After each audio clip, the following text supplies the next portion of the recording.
je voudrais aborder dans ce conte un des mystères qui semble le plus choquer ceux qui croient en l'amour de Dieu. Un des mystères de la damnation. On sait que Jésus, dans l'Évangile, dit que tout péché, tout blasphème, même contre le Fils de l'homme, sera pardonné soit dans ce monde, soit dans l'autre, sauf un, le blasphème contre l'Esprit Saint. Et on sait que saint Thomas d'Aquin est celui qui a le mieux défini ce que c'est que ce blasphème contre l'Esprit Saint. C'est le péché mortel, mortel contre l'amour, c'est-à-dire qui tue l'amour, le plus lucide. Lucide, ça veut dire qu'il vient de l'intelligence. La personne sait ce qu'elle fait. Mais aussi le plus maîtrisé, donc la personne n'est pas portée par une passion qui l'empêche de se contrôler, le plus lucide et le plus maîtrisé qui soit. Ce qui veut dire en un mot, le péché mortel le plus libre qu'on puisse imaginer. Une liberté parfaite chez un homme calme, maître de lui, conscient de ce qu'il fait. Conscient de ce qu'il fait jusqu'à être conscient de l'amour de Dieu. Parce qu'on voit auprès de nos frères athées des péchés mortels. Ils trompent leurs femmes, ils abandonnent leurs enfants. Mais il y a en eux une part d'ignorance. Donc des péchés glacés, effrayants qu'on voit chez eux ressemblent à des péchés contre l'Esprit Saint, mais n'en sont pas encore de vrais. Ils le seront uniquement quand ils se convertiront, ou par exemple qu'à l'heure de la mort, quand le Christ leur apparaîtra, ils diront « mais j'avais raison, je maintiens, je reste comme cela, va-t'en ». Saint Thomas, il avait distingué 6 façons de commettre un vrai péché contre l'Esprit Saint. Et quand on les regarde, ces 6 façons, on s'aperçoit qu'ils sont le fait de chrétiens profondément lucides sur leur foi, quasiment de théologiens, ayant une vie spirituelle développée. Donc par exemple, il cite le refus de croire malgré l'évidence. Pour refuser de croire malgré l'évidence en Jésus, il faut quasiment être face à Jésus qui montre avec évidence qui il est.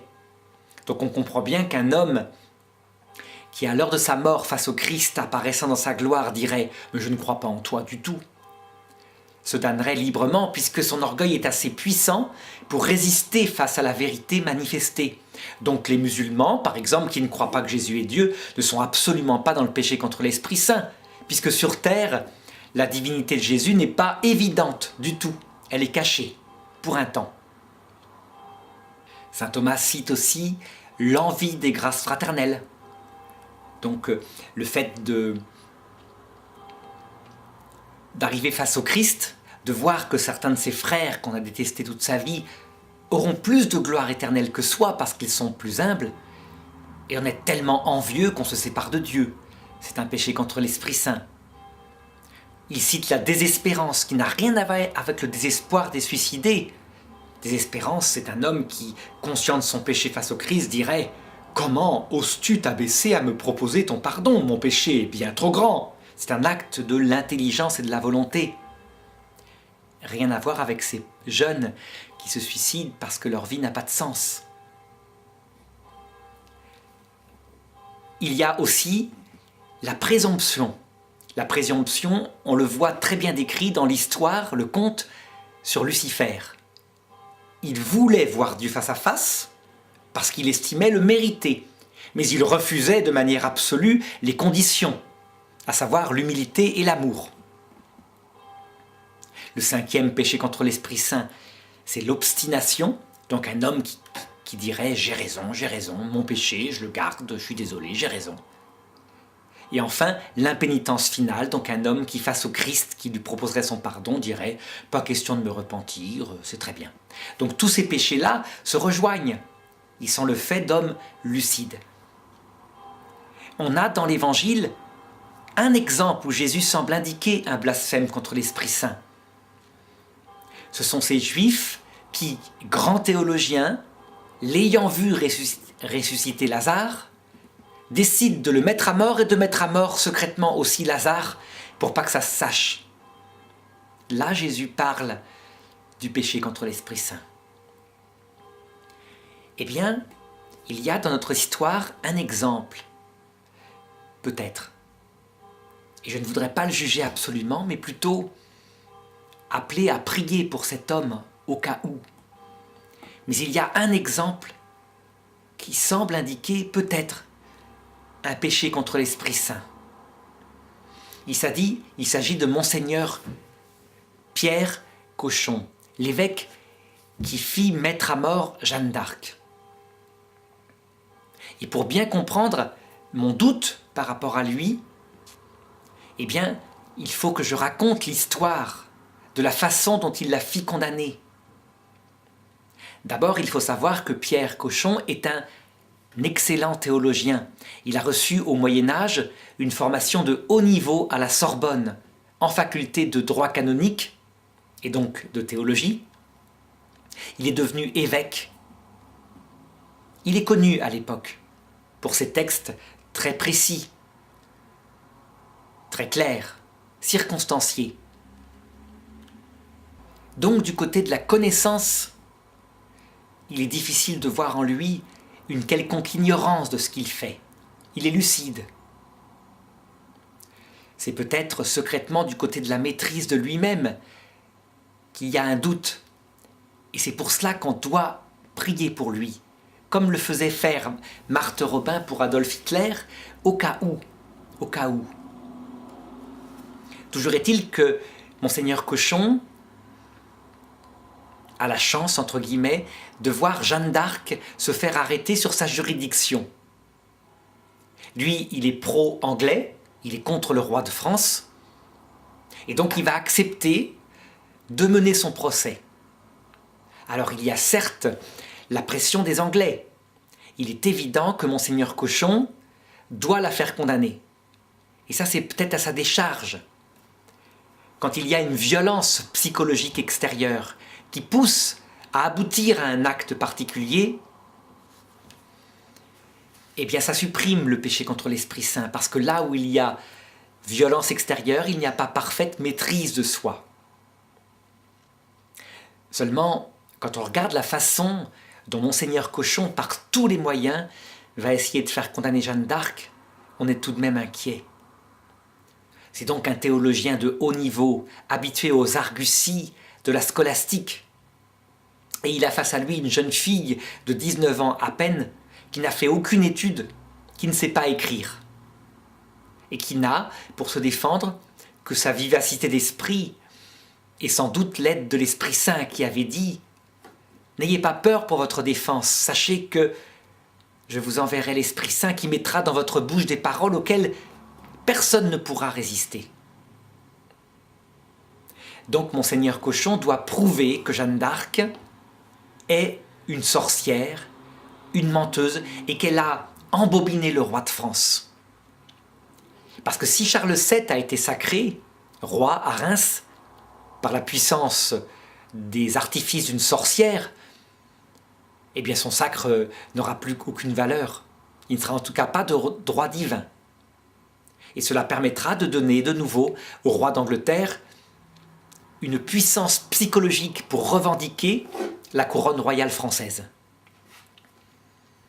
Et donc Monseigneur Cochon l'interroge de tous les moyens possibles, avec des pièges théologiques dans lesquels on serait tous tombés sans doute.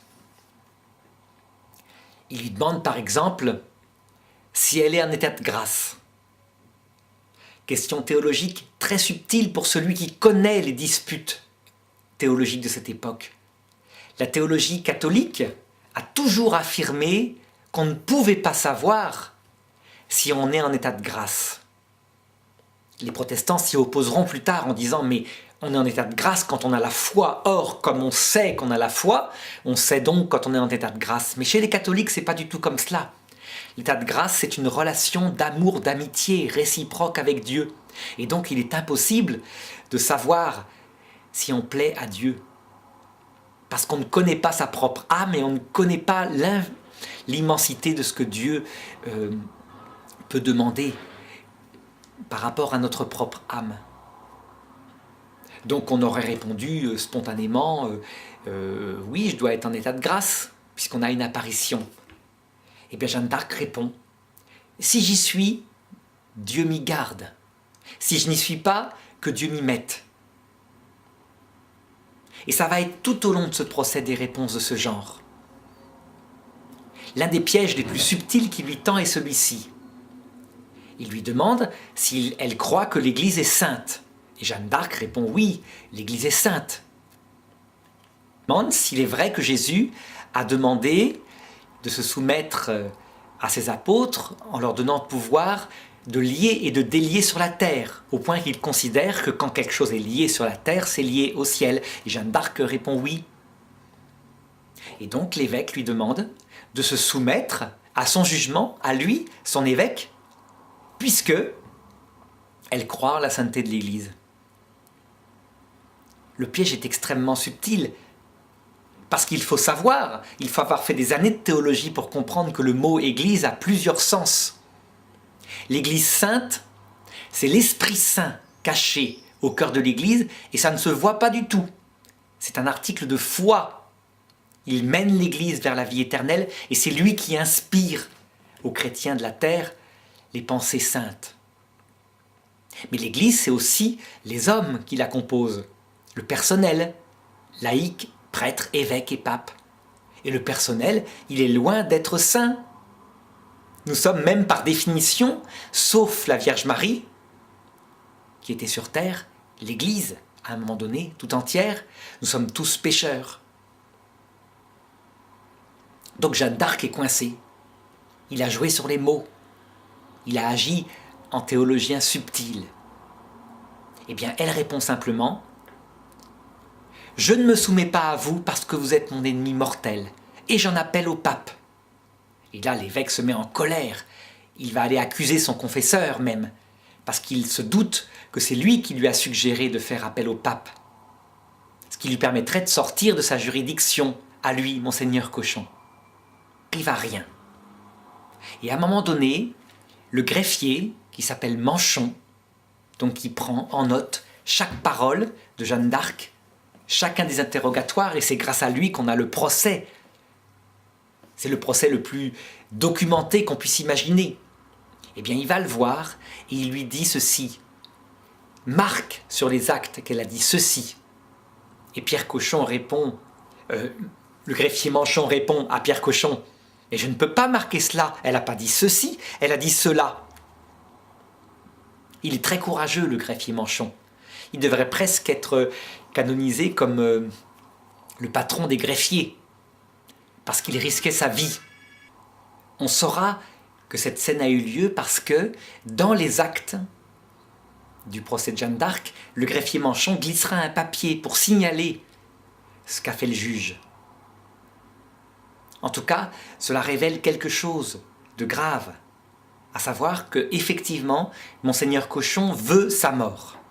Et il utilisera tous les moyens pour l'avoir, il est prêt à mentir, à se parjurer. Donc, juridiquement, le procès, on le voit, est nul et non avenu. Un juge, par définition, doit être neutre. Alors voilà la façon par laquelle le juge, Monseigneur Pierre Cochon, finira par avoir la vie de Jeanne. D'abord, il lui fait servir un poisson avarié. Est-ce que c'est volontaire? Est-ce que c'est un accident? On ne sait pas. Toujours est-il qu'elle le mange et qu'elle tombe malade. Il faut savoir que Jeanne était dans une prison d'hommes tenue par des hommes, et donc elle s'habillait en garçon pour se protéger parce que les vêtements de garçon étaient lacés. Ça ne se retourne pas un pantalon comme on retourne une jupe. Ces gardiens n'avaient qu'une seule idée en tête, c'était évidemment, avec leur ricanement lascif, la violer, la voir nue ou tout ce qu'on peut imaginer. Donc quand il apprend qu'elle est malade, ce jour-là, il la fait amener sur la place de Rouen, où il y montre le bûcher qui est dressé pour elle. Et elle craque ce jour-là. Il faut dire aussi que depuis des mois, depuis son arrestation, les voix du ciel, Sainte Marguerite, Sainte Catherine qui l'accompagnaient, ne sont plus du tout venues. Elle est complètement démunie, elle est sans nouvelles du roi de France. Elle passe donc dans sa cellule par de vrais moments de désespoir. Jeanne demande à l'évêque ce qu'il veut lui faire signer, et il dit non, rassurez-vous, c'est juste une soumission à ma juridiction que je vous fais signer. Et donc elle craque et elle signe. Et il lui promet en échange de la mettre dans une prison de femmes, tenue par des femmes, mais elle doit renoncer à tout ce dont il l'accuse, à savoir le travestissement en particulier. Parce que Monseigneur Cochon a poussé la ruse jusqu'à l'accuser d'être une travestie, ce qui est dans la Bible effectivement un péché sexuel condamné, alors que elle ne se travestit pas du tout pour cette raison-là. Elle se travestit simplement parce que c'est plus pratique et parce qu'elle se défend justement des attaques des hommes. Et bien sûr, il lui ment, il la fait revenir dans sa cellule, à savoir dans la prison d'hommes gardée par des hommes, et il y a là ses vêtements d'homme bien en évidence. Donc les hommes vont commencer à ricaner, à lui tourner autour. Elle va se réhabiller en homme. Et ce soir-là, pour la première fois, depuis plusieurs mois, ses voix vont venir la voir et la consoler. Il lui redonne espoir. Et Jeanne leur demande « Est-ce que je vais être sauvée ?» Et les voix répondent « Oui !» et par grande victoire. Et Jeanne se réjouit dans sa simplicité. Elle se dit que le roi Charles VII doit venir. Il a certainement préparé une armée. Il va s'en prendre à la ville. Il va venir la délivrer. Cette scène permet de comprendre comment fonctionne le ciel. Le ciel aurait pu tout à fait démentir en disant « Mais non, nous parlons d'une victoire bien plus grande, la victoire éternelle. » Mais les voix ne disent rien. C'est toujours pour le même mystère, ce mystère de la croix qui fait que personne ne peut rentrer au ciel sans avoir un cœur brisé. Et ce que Jeanne aura le lendemain. Et le lendemain matin, en grande pompe, Monseigneur Cochon se présente à la cellule accompagné de témoins et constate que Jeanne est retombée dans son péché puisqu'elle s'est réhabillée en homme. Elle est donc relapse. Et dans les codes juridiques de l'époque, le relapse, celui qui est retombé, l'Église ne peut plus rien pour lui. L'Église le livre au bras séculier pour qu'il en fasse ce qu'il veut. Jeanne, on peut le dire, aura été eue par la ruse de cet évêque. Et elle ne se trompe pas, elle le lui dit « Évêque, c'est par vous que je meurs !» Et lui se contente de fuir. Alors on assiste ensuite à la scène de son exécution. Les témoins racontent que, quand on l'amenait vers son exécution, revêtu d'une robe blanche avec sur la tête un chapeau en papier où était marqué sorcière, relapse, hérétique, toutes sortes d'accusations. Elle criait d'une voix pathétique « Jésus, Jésus, Jésus !» Et ça arrachait des larmes aux gens. Et sur le lieu du supplice, un prêtre voulut l'accompagner jusqu'au bout, c'était son confesseur, et il mit au bout d'une pique une croix pour l'approcher au plus près d'elle. Et elle, alors qu'on allait allumer le feu, disait encore « Père, Père, éloignez-vous, vous allez vous brûler !» Elle pensait aux autres. Monseigneur Cochon était là, il lut le papier d'accusation et de condamnation, et puis il n'assista pas au reste, mais on lui rapporta le reste. On lui rapporta surtout cette scène, un soldat anglais, aviné, qui détestait particulièrement cette Jeanne, cette sorcière qui avait fait tant de mal à la cause anglaise, s'était juré d'ajouter un fagot de bois au feu pour rajouter à la cuisson, comme il disait dans ses ricanements. Et c'est ce qu'il fit. Seulement, il sortit de son acte complètement transformé, tout pâle, et il disait à qui voulait l'entendre « Je suis damné, j'ai tué une sainte ». Et on lui demandait « Mais pourquoi ? C'est pas une sainte, c'est une sorcière ». Et il répondait « J'ai vu sortir de sa bouche une colombe, je l'ai vue de mes yeux, je vous dis que je l'ai vue, j'étais pas saoul, je l'ai vue ». Et tout cela fut rapporté à l'évêque, qui ne put faire autrement que d'y réfléchir. Seulement, c'est un peu tard. Lorsqu'on regarde les actes du procès de Jeanne d'Arc, on se dit que lui, ce grand théologien, ne pouvait pas faire autrement que de savoir que c'était une sainte fille, toute pure. Il était allé jusqu'à, dans les catégories de l'époque, faire vérifier sa virginité. Et donc, soi-disant, dans ces catégories un peu superstitieuses, puisqu'elle était vierge, elle ne pouvait pas être sorcière. Mais il n'y avait pas besoin de ça. Ses réponses étaient limpides, pleines de simplicité, d'humilité, de pureté, de vivacité, de joie, de tout ce qu'on peut imaginer comme venant de l'Esprit Saint. Donc Monseigneur Cochon, on peut dire, l'a fit tuer en toute lucidité, en sachant que ses voix venaient du ciel. Et ça, c'est vrai, ça ressemble à un blasphème contre l'Esprit Saint. Ça ressemble. Heureusement, il est impossible d'en juger jusqu'au bout. Parce que personne ne peut pénétrer le cœur de Monseigneur Cochon et voir le degré de liberté qu'il avait en lui du côté de la maîtrise de lui-même. D'abord, qu'est-ce qui a pu motiver son acte? Quelle est la finalité qui a pu le faire se transformer en un ennemi si puissant de Jeanne? Est-ce que c'est la peur des Anglais? Ça a sans doute joué un rôle, mais ce n'est pas tout. Ce n'est pas suffisant, parce qu'il aurait pu fuir après tout. Non, la raison la plus profonde est certainement un grand désir chez lui de devenir archevêque, alors qu'il était simple évêque. Il ne deviendra jamais archevêque. Il mourra 12 ans plus tôt en se rasant, en se rasant. Il aura un arrêt du cœur.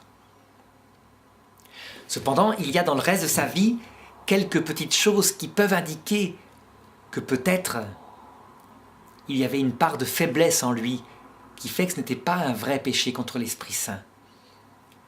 C'est l'immense dévotion qu'il avait envers la Vierge Marie. Il fit restaurer des chapelles pour elle. Il fit répandre son culte. Peut-être. Mais ce n'est pas sûr. Ce n'est pas du tout une preuve. En tout cas, si Monseigneur Cochon a commis, lors du procès de Jeanne d'Arc, un vrai blasphème contre l'Esprit Saint, tuant en toute lucidité et maîtrise de lui-même une envoyée de Dieu, alors, à l'heure de la mort, 12 ans plus tard, lorsque Jésus lui apparut dans sa gloire accompagné de Jeanne, il répondit tout simplement « Mais je savais bien que tu venais de Dieu, mais j'en ai rien à faire. Je voulais être archevêque, donc je préfère suivre Lucifer qui me permettra d'être seul, mais archevêque, sur un monde qu'il va me donner. » Seulement, Dieu fera tout, on peut en être sûr, pour le sauver. Pour que Monseigneur Cochon se soit damné, il faudra qu'il résiste d'abord aux souffrances, aux angoisses, aux cauchemars envoyés la nuit, pendant les 12 ans qui lui est resté à vivre sur terre. Deuxièmement, si son âme est vraiment noire, Dieu, pour essayer tout de même de le faire changer, avant de lui apparaître dans sa gloire, avant que l'apparition de Lucifer se produise, l'aura certainement condamné à errer sur terre, dans le shéol, un certain temps, pour qu'il touche du doigt la vanité des choses, le côté ridicule de ce misérable rôle d'archevêque par rapport aux grandeurs de l'univers. Et alors seulement, lorsque son âme aura été préparée, Jésus lui apparaîtra dans sa gloire. On peut donc dire que si Monseigneur Cochon s'est damné, c'est en toute lucidité. C'est qu'il le veut et que actuellement, là où il insiste en disant « j'ai raison ». Mais il aura dû résister à tout. Donc rien ne nous empêche de prier pour lui, au cas où. Qui sait, peut-être est-il encore errant sur terre. On a retrouvé il y a quelque temps, en faisant des fouilles à Caen, son sarcophage, son squelette dedans, et à côté de lui sa crosse en argent, intacte. C'est peut-être un signe qu'il faut penser, y compris à nos pires ennemis, les aimer. Et aimer Monseigneur Cochon, c'est prier pour son âme. Faire une chaîne de prière pour qu'il la voie là où il est et qu'il fasse le bon choix pour l'éternité.